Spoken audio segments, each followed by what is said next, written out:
Toutes les recherches historiques ont montré qu'à l'époque de Moïse, ont montré qu'à l'époque biblique, l'Afrique était un pays noir. Et d'ailleurs, il suffit de regarder les hiéroglyphes aujourd'hui pour voir toutes ces femmes égyptiennes avec les cheveux tressés qui ressemblent à s'y méprendre aux Peuls du Sénégal. Des recherches ont montré que les Peuls du Sénégal, pour ceux qui les connaissent, sont parmi les descendants les plus directs des Égyptiens.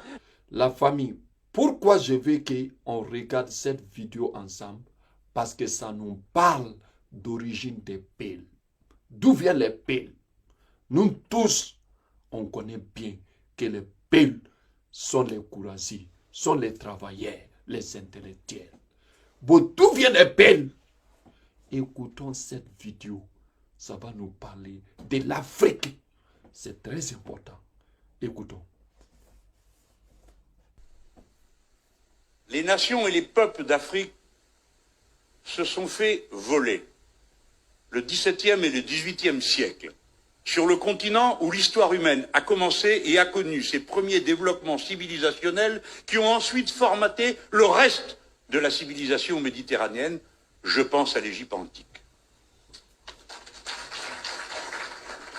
Vous vous êtes fait voler le XVIe, le XVIIe siècle et une partie du XVIIIe par l'esclavage.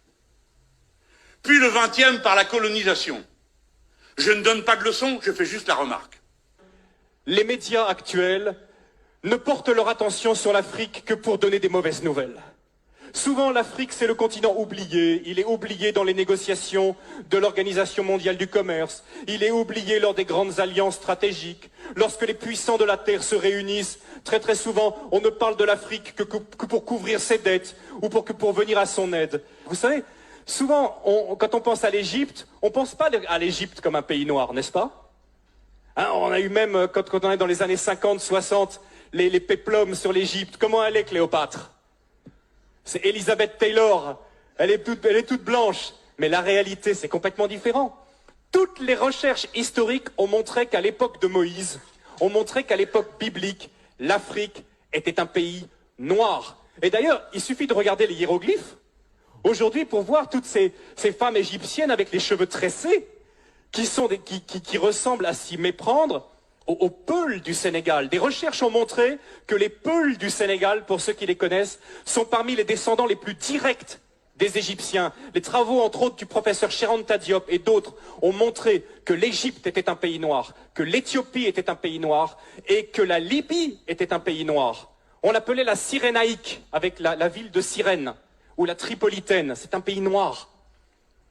Et j'aimerais bien, justement, aujourd'hui, quand on pense à l'Afrique, on pense à quoi? Honnêtement, quelles sont les images qui viennent à nous? Nous qui sommes ici en Alsace. Je ne sais pas vous qui regardez Internet là.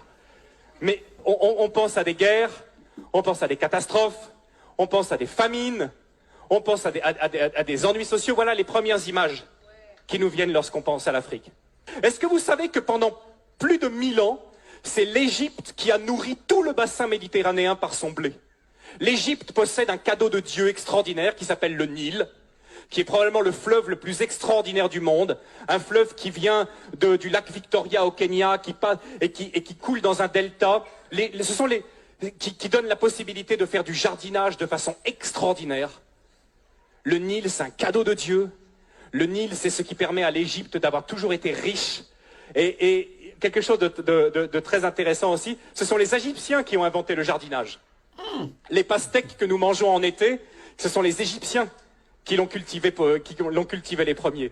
À l'époque, l'Égypte était la première puissance économique du monde. Aujourd'hui, l'Afrique est la dernière puissance économique en tant que continent. Mais il n'en a pas toujours été de même. Ce qui se passe aussi, c'est que l'Afrique était la première puissance militaire à l'époque. À l'époque, l'Afrique était une puissance militaire qui faisait trembler.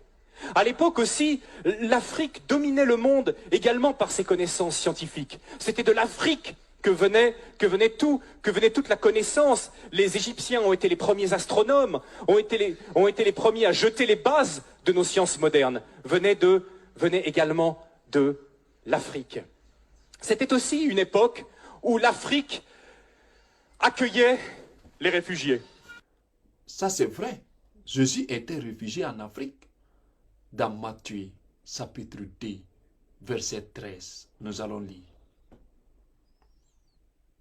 Lorsqu'il fut parti, voici un ange du Seigneur apparut en songe à Joseph et dit, lève-toi, prends le petit enfant, c'est-à-dire Jésus, et sa mère, et fuis en Égypte, et restez-y jusqu'à ce que je te parle. Car Aïro cherchera le petit enfant pour le faire périr. Joseph se leva, prit la nuit, le petit enfant et sa mère, et se retira en Égypte. C'est-à-dire pour la protection. Jésus était parti en Afrique pour la protection. C'est-à-dire pour demander l'asile en Afrique. Je suis d'accord avec toi. Même les Sahaba des prophètes Mohammed sont partis en Éthiopie pour se réfugier en Éthiopie. Salomon était noir. Salomon était en Éthiopie.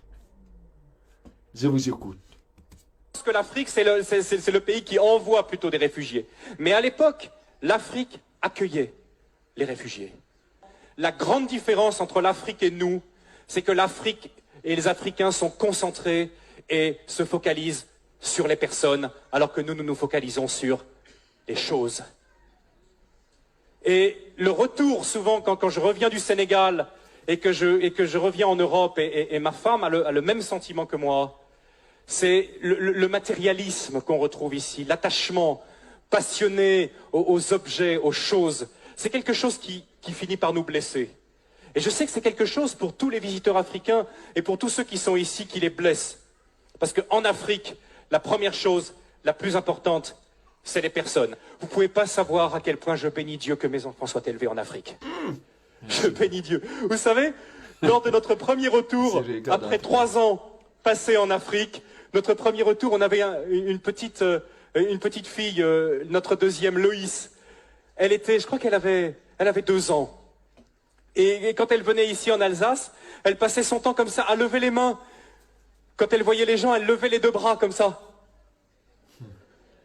Parce qu'elle savait qu'en Afrique, elle avait expérimenté que quand un enfant tend ses bras, qu'est-ce qui se passe? N'importe qui soit de la famille ou pas, va prendre l'enfant dans les bras, dire une parole gentille, le consoler. Et elle était là en Europe, elle tendait ses bras comme ça, mais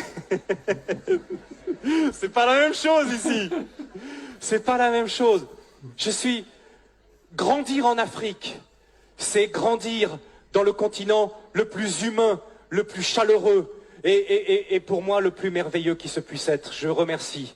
Encore une fois ce matin, je profite de ce passage, je dis merci à l'Afrique. L'Afrique est le continent le plus humain du monde. Alors bien sûr, chez nous, ça nous a apporté beaucoup. On a le développement, on a les machines, les voitures, on vit plus longtemps, on est en meilleure santé, on a de l'argent en banque. Est-on plus heureux? Est-on plus heureux? On nous dit toujours qu'on cherche le bonheur. Et je partage quelque chose aussi avec vous ce matin, c'est que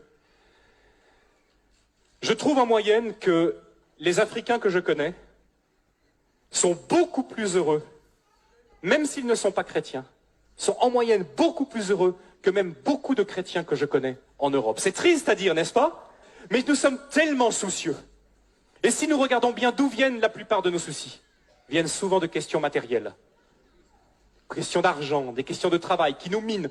Mais les Africains que je connais, même s'ils ont des situations beaucoup plus difficiles, ni sécurité sociale, pas beaucoup d'accès aux médicaments, compte en banque, la plupart du temps, rien du tout, mais heureux de vivre et reconnaissant pour les petites choses. Allahu Akbar.